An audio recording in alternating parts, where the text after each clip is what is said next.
Welcome to Suman TV. నేను మీ నవీన్. మనం కూర్చునే పోస్టర్ని బట్టి మనకు మెడ నొప్పి, నడుము నొప్పి, మోకాలు నొప్పి వచ్చే విధంగా ఉన్నాయంటున్నారు ప్రముఖ ఆయుర్వేద ఎక్స్పర్ట్ డాక్టర్ సుభాషిణి గారు. ప్రస్తుతం నేను వచ్చేసేసి కోంపల్లిలోని జీవశ్రీ ఆయుర్వేద వెల్నెస్ సెంటర్లో ఉన్నాను. హాయ్ మ్యామ్, నమస్తే అండి. నమస్తే Naveen. Ma'am yeah fine ma'am, మీరు ఎప్పుడు ఎవర్ గ్రీన్ బాగానే ఉంటారు. మ్యామ్, మనం కూర్చునే పోస్టర్ని బట్టి కూడా చాలా వరకు ఈ neck pain, back pain, knee pain వస్తాయని చెప్పేసి విన్నాను. అది అందరికి కూడా తెలుసు. కానీ కరెక్ట్ పోస్టర్ ఏంటి, రాంగ్ పోస్టర్ ఏంటి, దాని గురించి మాట్లాడుకుందాం. తప్పకుండా. నవీన్, మన బాడీకి దీని ఎనాటమీ అంటాం. The way the bones have been placed కదండి, దాన్ని ప్రాపర్గా అలైన్డ్ పొజిషన్లో పెడితే మనకి నెక్ పెయిన్ కానీ, బ్యాక్ ఏక్, నీ పెయిన్ ఇవన్నీ రాకుండా మనం అవాయిడ్ చేయొచ్చు. ఇప్పుడు కరెక్ట్ పోస్చర్ అనేది ఒక డెఫినేషన్ అలా ఉండదు. ఒక మనిషి ఎంతసేపు కరెక్ట్ పొజిషన్లో ఉండగలరు అనేది కూడా మనం ఆలోచించాలి.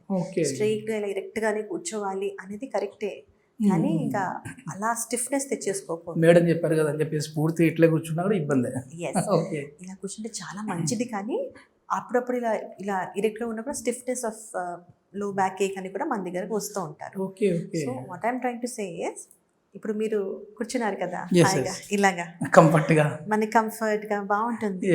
అది కాసేపు కూర్చొని మళ్ళీ మనం ప్రాపర్గా కూర్చుంటే we are helping our spine alignment. ఇప్పుడు మీరు ఇంట్లో ఉన్నారు అనుకోండి, టీవీ చూస్తున్నారు, పేపర్ చదువు, మీరు ఎలా కూర్చుంటారు? కొన్ని పోస్చర్స్ చూపిస్తారా? ఇట్లా ఇట్లా చూస్తూ ఉండి సినిమా థియేటర్లో కూడా ఇట్లా వాలిపోతాం కదండి. మనకి అది కంఫర్ట్ అనిపిస్తుంది, కానీ మనం బోన్స్ అలైన్మెంట్ ని వంకర టింకర్గా పెడుతున్నాం. కొంతమందికి అది అలవాటు అయిపోతుంది. లైక్ మాకు తెలిసిన వాళ్ళలో కొంతమంది స్ట్రైట్ గా ఇలా కూర్చోలేరు. వాళ్ళు కంపల్సరీ వాళ్ళు చెయ్యి ఒకరి మీద ఇలా వేలాడించి పెడతారు, భుజాల మీద లేదా వెనకాల పెడతారు, అండ్ కాలు ఊపుతూనే ఉంటారు, ఇలా క్రాస్ చేసుకుంటారు. So everything is interlinked. What I mean to say is, example, ఇప్పుడు సాఫ్ట్వేర్ జాబ్ వాళ్ళు ఉన్నారు, they have to SIT properly on the desk and వాళ్ళు కంప్యూటర్ జాబ్ చేసుకుంటున్నారు. మీరు ఇమాజిన్ చేసుకోండి, వాళ్ళు ఈ మధ్య మంచి అవేర్నెస్ పెరిగి సిస్టమ్ ఒక హైట్కి ఉండాలి, మౌస్ కింద ఒక మౌస్ ప్యాడ్ అలాంటివన్నీ ఇచ్చారు. కానీ మనం ఇంకా ఇలాగే అయిపోయి కుర్చీల కింద చేసేసుకొని ఫోన్లు చూస్తామన్నా మనం ఇలాగే చూస్తున్నాం అనుకోండి, ఇందాక చెప్పినట్టు మన వెనకాల ఉన్న సర్వైకల్ వర్టిబ్రా కంప్రెస్ అయిపోతాయి. దాని నుంచి వచ్చే నరాలు కూడా అది ఇలా కంప్రెస్ అయిపోయి భుజాలకు నొప్పులు రావడం, తల నొప్పులు రావడం. ఈ మధ్య చిన్న పిల్లల్లో కూడా ఈ మెడ నొప్పులు చూస్తూ ఉన్నాం మేము, ఎందుకంటే వాళ్ళు ఎక్కువ మొబైల్స్ అనేవి ఇట్లా స్క్రోల్ చేస్తూనే ఉంటారు, రీల్స్ చూస్తూనే ఉంటారు. సో దానివల్ల కూడా ఈ మెడ నొప్పి వస్తుందండి. కంపల్సరీ అండి. Correct posture, vision. ఇప్పుడు కళ్ళు కూడా సిస్టమ్ చూసి చూసి చూసి ఎర్రగా అయిపోతున్నాయి, డ్రై ఐస్ అంటాం. దాని గురించి మన దగ్గర ట్రీట్మెంట్ ఉంది, అక్షి తర్పణం అంటాం. అక్షి అంటే ఐస్, తర్పణం అంటే నరిష్మెంట్. డీటెయిల్లో మీకు చెప్తాను దాని గురించి. సర్వైకల్ అని చెప్తాం, బ్యాక్ ఏక్, ఇవన్నీ ఎందుకు అంటే మనం ప్రాపర్గా పనిచేసే పొజిషన్, హైట్ అవన్నీ మ్యాటర్ చేస్తాయి. ఈ మధ్య కొద్దిమంది మామూలుగా బ్రెస్ట్ పెయిన్ అని కూడా అంటుంటారు కదా మ్యామ్, కరెక్ట్గా ఇది మౌస్ అనేది కూడా సరిగా యూజ్ చేయక ఇది వస్తూ ఉంటుందా? అవును నవీన్, మీరు గమనించండి, మీరు ఒకే పొజిషన్లో 5 to 8 hours, ఎగ్జాంపుల్ ఇది నా చేతిలో మౌస్ ఉందండి, నేను మౌస్ స్క్రోల్ చేస్తూ పనిచేస్తున్నా 1-2 days అనే కాదు, prolonged use of the same posture or the position, మనకి ఇక్కడి నుంచి వెళ్ళే నరాలంటే కంప్రెస్ అయిపోతాయి. అది కంప్రెస్ అవ్వడం మాత్రంతో బ్లడ్ సర్క్యులేషన్ ఎఫెక్ట్ అవుతుంది. ఇంకోటి ఆలోచించండి, తిమ్మిర్లు ఎక్కుతూ ఉంటే కొంతమందికి సెన్సేషన్ ఉండదు. So what I'm trying to say is, we have to keep moving. పని అయిందా, కొన్ని ఈమెయిల్స్ పంచుకున్నావా, అలా ఒక వాక్, బ్రిస్క్ వాక్, కూర్చున్నప్పుడు కూడా మోస్ట్లీ ఇలా నేను అన్నట్టు కాకుండా we have to SIT like మన కాళ్ళు ఇలా పర్పెండిక్యులర్గా, నీస్ ప్రాపర్గా ఉన్నాయా, కాళ్ళు భూమికి టచ్ అవుతున్నాయా, అండ్ పాస్చర్ స్ట్రైట్గా ఉన్నావా, మన నెక్ సిస్టమ్కి చూస్తున్నావా. ఇలా ఫోన్ అలవాటు అయిపోయింది కదా, కాసేపు ఫోన్ ఇలా పెట్టుకున్నా. Posture plays a very important role. మీరు చెప్పే కొద్దీ నేను ఇంకా స్ట్రైట్ అయిపోతున్నాను మ్యామ్. Good job. మార్పు మొదలైందనేసి. సో ఇట్లా కూర్చునే పొజిషన్లో కొద్దిమంది ఈ నీని బ్యాక్ సైడ్ బెండ్ చేసేస్తూ ఇట్లా పెడుతుంటారు మ్యామ్, అది ఎంతవరకు కరెక్ట్ అంటారు? నేను మళ్ళీ అదే చెప్తున్నాను, the more you are doing something, అక్కడ కంప్రెషన్ వచ్చింది అనుకోండి, మన బ్లడ్ వెసల్స్ అనేవి కంప్రెస్ అవుతాయి. ఓకే. పైప్ లో నీళ్ళు వెళ్తున్నాయి, మన పైప్ ని ఇలా కంప్రెస్ చేసిస్తే వాటర్ ఆగిపోతుంది కదండి. ఫ్లో సరిగా ఉండదు. లాంగ్ అలా చేసి చేసి చేసి ఇలా కంప్రెషన్ ఆఫ్ నర్వ్స్ అంటాం. ఓకే. సో తిమ్మిర్లు ఎక్కడం, టింగ్లింగ్ సెన్సేషన్, నమ్నెస్, ఇవన్నీ ఇష్యూస్ అరైజ్ అవుతాయి. అండ్ ప్రాపర్గా బ్లడ్ సర్క్యులేషన్ అవ్వకపోతే మీకు తెలుసు నొప్పులు రావడం, ఇన్ఫ్లమేషన్ రావడం, అలాంటి డిఫరెంట్ వ్యాధులు అరైజ్ అవుతాయి. అట్లాంటి వాళ్ళకి ఏమైనా చిన్నపాటి అంటే అట్లా కూర్చున్న చోటే వాళ్ళ కాల్ని చిన్న మూమెంట్స్ అనేది ఏమైనా చేయొచ్చా అండి? మంచి ప్రశ్న అడిగింది నవీన్. ఇప్పుడు మనం కూర్చునే ఉన్నాం, సాధారణంగా అంటే మన ఫీట్ ఉన్నాయి కదండి, అవి ఇలా మూవ్ చేసుకుంటూ ఉండొచ్చు మాట్లాడుతున్నా కూడా. So what are we doing? We are moving our limbs. So whenever there is a physical movement, చక్కగా బ్లడ్ సర్క్యులేషన్ ఇంప్రూవ్ అవుతుంది. పని చేసుకున్నాం, మౌస్ యూస్ చేసుకున్నాం, కాసేపటి కోసం మన ఫింగర్స్ విగిల్ చేసుకోవడం, ఓకే, ఇలా చేసుకోవడం. అదే షుగర్ పేషెంట్స్కి అయితే ఇంకా మంచి ఎక్సర్సైజ్ ఒకటి ఉంది. కూర్చొని మన కాళ్ళు ఇలా ఉన్నాయి కదండి, can you do it for me? Just మీ హీల్స్ని పైకి లేపండి, ఎస్, కిందకి చేయండి, పైకి, యా. ఈ ఎక్సర్సైజ్ చేస్తే మన సోలియస్ మసిల్స్, కాఫ్ మసిల్స్ ఉన్నాయి కదా, పిక్కలు అంటాం, ఆ మసిల్స్కి డైరెక్ట్గా బ్లడ్ నుంచి గ్లూకోజ్ తీసుకుంటాయిట. So it is a wonderful exercise కదండి, ఇలా కాళ్ళు పట్టినట్టు ఉంటాయి. సో డు నాట్ కీప్ ఎక్కువసేపు ఉండిపోకుండా చిన్న మూవ్మెంట్ పని చేసుకుంటూ కూడా you have to keep moving your limbs. Okay.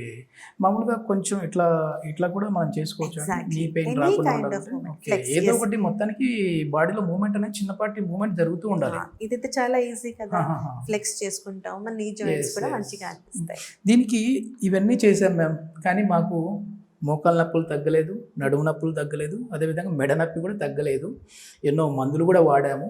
మరి ఆయుర్వేదంలో ఎట్లాంటి ట్రీట్మెంట్ ఉందని చెప్పేసి అంటే ఏం చెప్తారండి? Nice.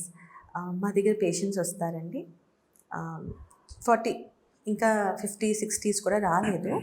But as I said, పాస్చురల్, కూర్చున్న పద్ధతి కరెక్ట్గా లేకపోవడం, లేదా ఎక్కువసేపు నిలబడటం, ఈ ఓవర్ వెయిట్, ఈ కారణాల వల్ల వాళ్ళకి నడ్డి నొప్పి, మోకాలు నొప్పి వచ్చేసింది. వాళ్ళకి తెలిసిన వైద్యాలు వాళ్ళు గూగుల్లో చూసుకుని చేసుకుంటారు, తెలిసిన పెయిన్ కిల్లర్ వేసేసుకుంటారు. But that is not correct. మా ఆయుర్వేదంలో నేను చెప్తూ ఉంటాను కదా, వాతాన్ని తగ్గిస్తే శూలం, పెయిన్ అనేది మంచిగా తగ్గుతుంది. So we have some processes. Example, లో బ్యాక్ ఏక్, లోవర్ బ్యాక్ ఏక్, నడ్డి అంటాం కదా, అక్కడ కటి వస్తి, కటి అంటే నడుము. మినప్పప్పు తెలుసు కదండి, చెక్క మినప్పప్పుని మనం మిక్సీలో పొడి చేసేసుకొని మంచిగా ఆట చేసేసుకుంటాం. చపాతీ పిండిలాగా కలిపేసి కరెక్ట్ బ్యాక్ మీద మంచిలా కూపంలాగా రౌండ్ రింగ్లా పెడతాం. అది పెట్టిన తర్వాత ఆయిల్ లీక్ అయిపోకుండా మహానారాయణ తైలం, ధన్వంతరి తైలం, అలా కొన్ని ఆయిల్స్ ఉన్నాయి, పెయిన్ రిలీఫ్ ఆయిల్స్. అది బాడీ తట్టుకున్న హీట్ దాని రకంగా వేడి చేసి ఆ ఆయిల్స్ అనేవి పోర్ చేస్తాం. మంచి మసాజ్ ఇస్తూ ఆ ఆయిల్ చల్లారిపోయాక కాటన్తో మళ్ళీ ఆ ఆయిల్ తీసేసి ఈ ప్రొసీజర్ని రిపీట్ చేస్తాం. ఇట్ ఈస్ బిలీవ్డ్ దట్ మన స్పైన్ని స్ట్రెంగ్తన్ చేస్తుంది. సో ఇది ఒకసారి చేస్తే అక్కడ వేసిన ఆయిల్ అనేది మన పోర్స్ ఓపెన్ అయ్యి లోపలికి వెళ్తుందా అండి? దేనివల్ల అది? తప్పకుండా మన బాడీలోనే అబ్జార్ప్షన్ పవర్ ఉంటుంది. సో మనం మర్దన చేస్తూ ఆ పెయిన్ రిలీఫ్ ఆయిల్స్ వేస్తున్న నుంచి బాడీ అబ్జార్బ్ చేసుకుని మనకు పెయిన్ తగ్గుతుంది. కానీ ఒక సిట్టింగ్తో తగ్గేది కాదు, patient to patient and pain బట్టి కనీసం 3 to 4 సిట్టింగ్స్ కానీ మనకి అవసరం పడుతుంది. లైక్ వైజ్ మెడకి మనము గ్రీవా అంటాం, గ్రీవా వస్తి. లో బ్యాక్ కి కటి వస్తి. ఇప్పుడు మోకాలు నొప్పులు వస్తారు. సో మళ్ళీ ఇంటర్నల్ ఇస్ మోస్ట్ ఇంపార్టెంట్. మీరు వాతం పెంచే పదార్థాలన్నీ తినేస్తూ మళ్ళీ నొప్పులు తగ్గట్లేదు అంటే కుదరదు. ఇంటర్నలీ చూసుకోవాలి. మీకు ఔషధం అవసరం ఉంటే మీకు మెడిసిన్ ఇస్తాము. At the same time processes. ఇప్పుడు మోకాలకి ఏం చేస్తాం, చక్కగా ఆ సేమ్ కూపం లాంటిది 2 మోకాలకి కడతాం. సేమ్ ప్రొసీజర్, ఆయిల్స్ వేసి మసాజ్ చేస్తాం, అద్భుతంగా పెయిన్స్ తగ్గుతాయి. అక్కడ బోన్ స్ట్రెంత్ కూడా పెరుగుతుందా మ్యామ్ దీనివల్ల? తప్పకుండా. ఇప్పుడు కొద్దిమందికి మోకాళ్ళలో గుజ్జు తగ్గిపోయింది అని అంటుంటారు కదా, అంటే కార్టిలేజ్ వాడుక భాషలో అంటే గుజ్జు అంటూ ఉంటారు. ఈ కార్టిలేజ్ తగ్గిపోయింది అంటుంటారు కదా, అట్లాంటి వాళ్ళకి కూడా ఈ ఆయిల్తో ఇట్లా చేయడం వల్ల మళ్ళీ కార్టిలేజ్ని ఏమన్నా ఉత్పత్తి చేయొచ్చా, రీగెయిన్ చేయొచ్చా? అక్కడ నవీన్, ఇక్కడ మనం ఏం అర్థం చేసుకోవాలి అంటే ఏజ్తో పాటు ఒక న్యాచురల్ డీజనరేషన్ ప్రాసెస్ అనేది అవుతూ ఉంటుంది. So once again proper diet, proper life style, ఇప్పుడు వాళ్ళు 70-80 ఇయర్స్ అనుకోండి, 60+ చిన్న చిన్న వ్యాయామాలు మసిల్ని స్ట్రెంగ్తన్ చేసేవి చేసుకుంటూ మళ్ళీ కంప్లీట్ రీగ్రోత్ అనేది అవ్వదు, ఫర్దర్ డీజనరేషన్ ఆగుతుంది. అండ్ మనం ఇప్పుడు చేసే ప్రొసీజర్స్ ద్వారా రస రక్త మాంస మేధ అస్థి మజ్జ శుక్ర సప్త ధాతువులు ఉంటాయి.